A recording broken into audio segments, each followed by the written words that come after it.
Гендерт суурилсан хүчирхийлэл гэж гендерээс үүдэлтэйгээр бусдад бие махбодын, бэлгийн, сэтгэл санааны гим хор, эдийн хохирол учруулсан мөн учруулж болзошгүй үйлдэлийг хэлдэг.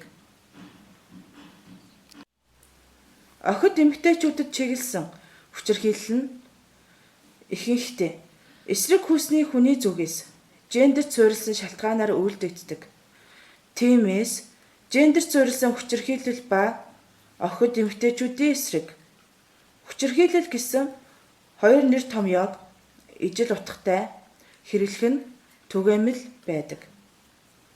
Охид эмэгтэйчүүдийн эсрэг гендерт суурилсан хүчирхийллийг үйлдэгдэхэд хүргэх цорын ганц шалтгаан гэж байдаггүй. Маш олон хүчин зүйлсийн нөлөөллөөр гендерт суурилсан хүчирхийлэл охид эмэгтэйчүүдийн эсрэг үйлдэгддэг ба эдгээр нь гол нь дараах дөрвөн хүчин зүйлээс шалтгаалдаг байна. Үүнд 1-р соёлын хүчин зүйлс, 2-р хууль эрх зүйн хүчин зүйлс, 3-р эдийн засгийн хүчин зүйлс, 4-р улс төрийн хүчин зүйлс. Соёлын хүчин зүйлс. Гендерийн талаарх соёл, шашин, түүхээс үүдэлтэй хэвшмэл ойлголт, тухайлбал гэр бүл, нийгмийн бүхий л хүрээнд эр хүнийг тэргүүлэгчийн байр суурьнд тавьж үзэх охид эмэгтэйчүүдийг бие даасан байдлаа хангах, эрх чөлөөтэй сонголт хийх явдлыг таашаахгүй байх, хориглох, эмэгтэйчүүдийг ажил мэргэжлээ сонгох, гэр бүлтэй болох, үр хүүхэд төрүүлэхэд шашин, соёлын уламжлалт хандлагаар хөндлөнгөөс нөлөөлөх зэрэг нь гендерт суурилсан хүчирхийлэл үйлдэгдэхэд зарим талаар түлхэц болж өгдөг байна. Эрх зүйн хүчин зүйлс. Үндэсний хууль тогтоомжууд нь гендерт суурилсан хүчирхийллийг эрсдлийг бууруулах, арилгахад чиглэсэн үйл ажиллагаа, эрх зүйн хэн хэмжээтэй харилцан уялдаж буй эсэх нь гендерийн хүчирхийлэлтэй тодорхой хэмжээгээр хамааралтай хүчин зүйл болдог.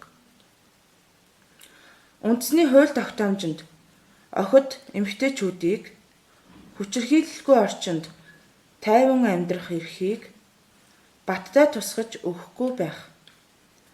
Гендерт суурилсан хүчирхийллийн хэлбэрүүдийг гэмт хэрэгт тооцохгүй, хайхрахгүй орхих зэрэг нь хүчирхийлэгчдэд давуу эрх олгох, улмаар тэднийг охид эмэгтэйчүүдийн эсрэг гэр бүл гендерийн хүчирхийллийг үйлдэхээс айхгүй байх, нөхцөл бүрдүүлэх сөрөг үр дагаварт хүргэдэг байна.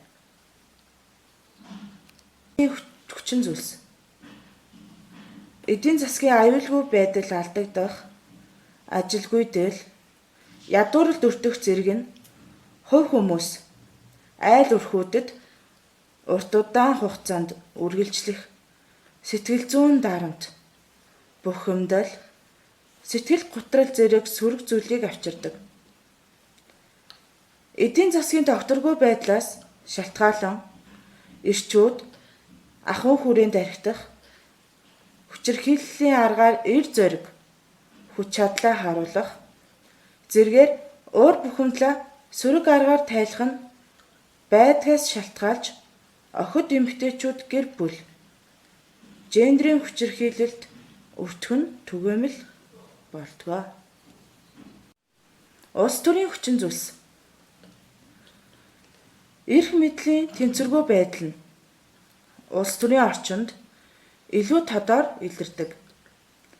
Улс төрийн орчинд эмэгтэйчүүд бэлгийн, үндэсний, хэл соёлын болон хүйсийн цөөнхийн төлөөлөл бага байх нь бодлогын өөрчлөлтөд нөлөөлөх, гендер суурилсан хүчирхийлэлтэд тэмцэх, тэгш бус байдал, ялгарлан гадуурхалтыг бууруулах зэрэг гендрийн эрх тэгш байдлыг хангахад чиглэсэн зөв зохистой арга хэмжээг өргөн хүрээнд авахд чиглэсэн үйл ажиллагааны хүчийг сулруулах сул талтай байдаг байна.